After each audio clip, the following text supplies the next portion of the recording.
Hello students, I welcome you all to the next video. So here I am with you the second part of unit 2, that is the end of bipolarity of class 12 political science.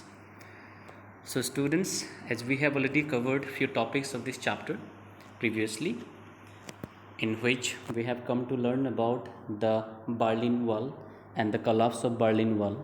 After that, we have also found a topic, that is what is Soviet system, in which we have elaborately discussed about the Soviet system or its features or the basic characteristics of the Soviet system, particularly during the Cold War period. Okay, so now I am here with you with few topics that I am going to discuss in today's class. These are, we will come to learn after the end of the class about the second world countries. After that, we also will discuss about why reforms were required in Soviet Russia or Soviet Union.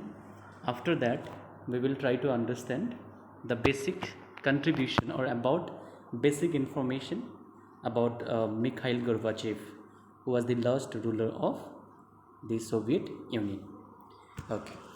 Well, first we'll try to see the world map, in which I'll locate you the second world countries. Okay, the countries actually here directly you can observe the countries which are uh, in yellow colors. Okay, so which are filled with yellow color, basically called the second world countries, and the countries which are filled with the red color, they are third world countries, as we have already discussed in previous classes also about third world country in the map. Then countries with blue color are first world countries. So we all know the first world countries are the countries which are basically uh, capitalist countries and predominantly very developed countries in the world. Okay, and either these countries were colonial masters previously, or they were getting independence from very beginning. Okay, have a very stable democratic system, right? So those countries are said to be first world countries. Okay, and next to this, second world countries are the countries which were part of the communist world after the second world war. Okay, many countries were controlled by Soviet Union, right? uh, Soviet Union had controlled those countries directly or indirectly because it was part of the Allied force, and after that it had emerged as one of the super powerful country in the world scenario. So in that way, the countries of East Europe basically and the North African countries have become the part of this second world. Okay, so the third world countries, we all know these are the countries which basically were colonized by the colonial masters, and most of them are now under developed or developing economies. Okay, now we'll see here the definition of the second world. After the second world war, the East European countries that the Soviet army had liberated from the fascist forces came under control of USSR. Now what is this fascist force? Let me tell you. You can see here this fascist force. So what this fascist force, as we all know, again I'd like to uh, take you in a back to second world war. Second world war was fought by basically how many countries, how many forces? Two forces, Allied force and Axis force. So Italy was also the part of Allied force, and from Italy only Mussolini. Okay, this most the leader of Italy had basically provoked the idea of fascism. Okay, so that is why the influence was there in the East European countries and now South European countries also. Okay, and when the Second World War got ended, not only Germany, the fascism also was being rooted out by Soviet Russia and the Allied force. Okay, and those countries which were being freed from the fascism or the fascist forces, okay, by Soviet Russia, they will automatically become part of the socialist bloc, right? So here you can see this one. Okay, then after, the political and economic system of all these countries were modeled after USSR, since they were controlled by the USSR. So political and economic system, okay, of these countries were modeled, means they were designed after USSR. That means likewise USSR, what USSR was following, this country's economy also was being designed in the similar manner. This group of countries was called the Second World or the Socialist Bloc. Socialist bloc, as we have already come to learn in first chapter itself, that the entire world was divided into two. Okay, initially socialist bloc and the capitalist bloc, okay, based on the ideologies, right? So these countries were basically part of the socialist bloc. Why? Because USSR was the leader, or USSR was controlling these countries. I hope it is clear now. Next point is saying the Warsaw Pact held them together, of which USSR was the leader. So this point is already we have discussed several times. I think you remember the Warsaw Pact was signed in Poland, that is at present at present capital of Poland. Warsaw is the capital of Poland at present, and here the pact was signed, that is called Warsaw Pact, and according to which these countries were being organized into a military alliance just to counter the NATO. Now we'll come to the next topic of today's class, that is why reform was required in USSR. See, we are finding some information related to USSR. Some problems at the end of the Cold War were arising in Soviet Union. Okay, so we'll try to focus basically the areas of problems. We'll discuss the reasons in details later in other classes. Okay, but here basically I'll be telling you the background in the circumstance in which the disintegration was being paved. Okay, so we will try to basically focus on that. Okay, so here some kind of troubles or challenges that USSR or the Soviet Union was facing at the end of the Cold War. Okay, and just to tackle these issues of challenges, the reform was required. So we will try to relate in that manner. So let us see one by one what are these points about. Now first point is saying to advance the technology and infrastructure. The Soviet Union lagged behind the West in technology and infrastructure, especially transport and power. See, the Soviet Union, though it was a superpower after Second World War, but it was not as equal the Western developed countries were. Okay, means technologically it was not as much advanced as the US was. Okay, so it was lagging behind in many respects. Why? Because the communist or the socialist countries generally do not allow other countries to come to their country. That means here the import and export generally banned. Okay, so as a result of which the ideologies, the technological ideas and those flows also were being restricted or prevented from coming or going. Okay, so that is why here the Soviet Union was remained isolated from that kind of development taking place in West. So that is why it was lagging behind in this respect specially. Okay, so that was the main reason for which the people were seeking a kind of reform in their countries.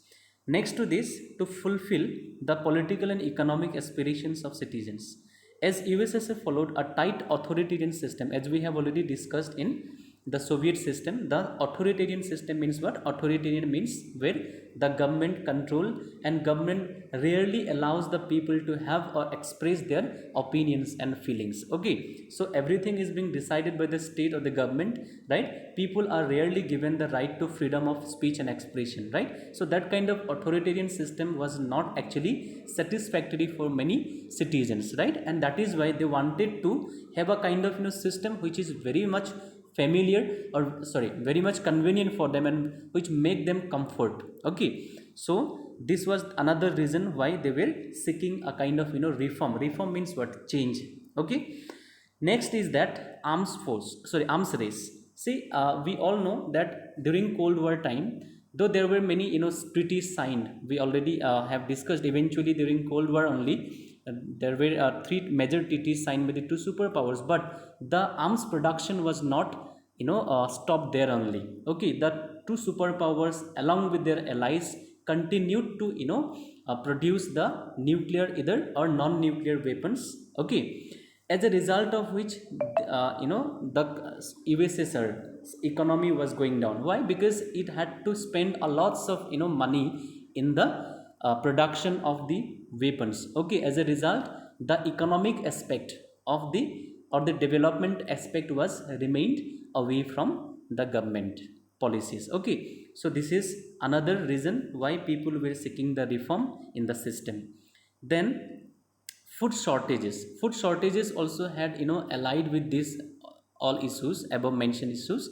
Food shortages, how it had occurred due to failure of technology and productivity. Food shortages in the uh, it is food shortages was severe. Okay, not in the just you have to rub it. Okay, so now, why these food shortages occurred? I have said it was because the technological, development that the Western developed countries were having. Okay, in the agricultural sector, especially I'm talking about. Even in our country also, we have introduced the modern, farming system, that is HYV seeds and all those things like equipments we have introduced through the Green Revolution, right?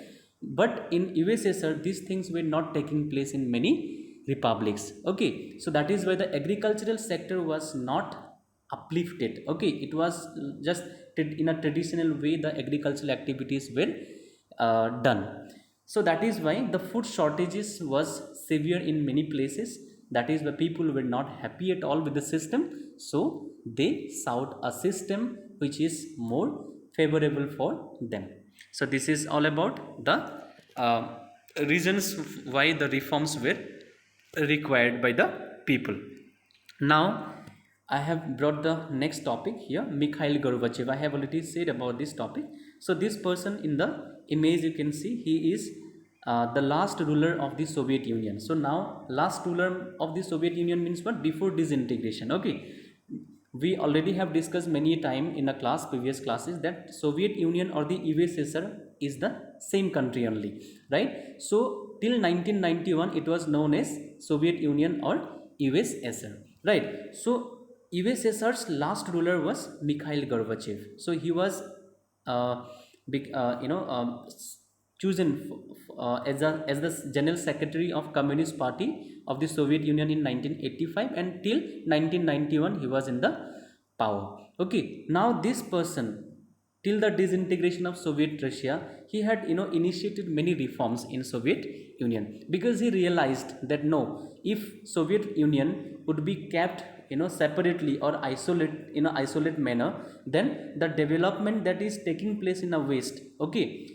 or the competition that is the Soviet Union has to face with the Western developed countries, it is not at all possible, right? So if the Soviet Union have to be competent enough, then it had to introduce some kind of reforms in the economic sector either, or in the other sector. Okay, so that is why this person has initiated many reforms, and we will try to just see what kind of role he had played here. Okay, few points I have brought for you about him. Firstly, Gorbachev was born in 1931. Just we have to remember that. Okay, 1931. He was in the year 1931. He was born. Then after, he was the last leader here. So last leader, I'm saying not at present Russia or Russian Federation. Here USSR's last leader till 1991. USSR was existed. After that, it got dissolved. Okay, so that is why Mikhail Gorbachev was the last leader of Soviet Union or USSR. So sometime in objective type of questions it may be asked to you. Okay, we do have to remember. He became the general secretary of Communist Party of Soviet Union. So the party that was in the rule, okay, or in the power continuously in Soviet Union or the USSR was what? Communist Party of Soviet Union. So he became the leader, general secretary of this party in 1985. After that, you see, he introduced economic and political reform policies known as perestroika and glasnost. Here perestroika means what? It is restructuring, and glasnost means openness. So these two words are in Russian language. So just we have to remember both the words perestroika and glasnost, as well as the English meaning of these two words. Okay, so these are very important from the exam perspective, because many a time the CBSE already has asked the questions related to this. Okay, after that, stop the arms race with US. He wanted to stop the arms race. Why? Because arms race means here what? Arms production, right? So if the Soviet Union keep on producing the arms, okay, or if it tries to compete with the US in the arms production, then its economic development will remain away. So if economic development has to take place, then the arms race has to be stopped. So that was the realization by the last leader of Soviet Union, Mikhail Gorbachev. So that is why he wanted to stop the arms race with US at any cost. Okay, so that is why he wanted to make a friendly relations with United States of America. After that, you see, withdrew Soviet troops from Afghanistan and East Europe. So when Soviet troops were uh, wait, I have told you in previous classes also. So this Soviet Russia had sent a military troop in Afghanistan, right, just to invade, right. So that is we call as Soviet invasion in Afghanistan. So it was in the year 1979. Okay, and from 1979 to 1989 it was continued just for 10 years, right. Just imagine, for 10 years a country's troop is there in another country. So Mikhail Gorbachev was the person who wanted to withdraw that troop which was sent by the previous government. Okay, now after that, you see, helped in the unification of Germany.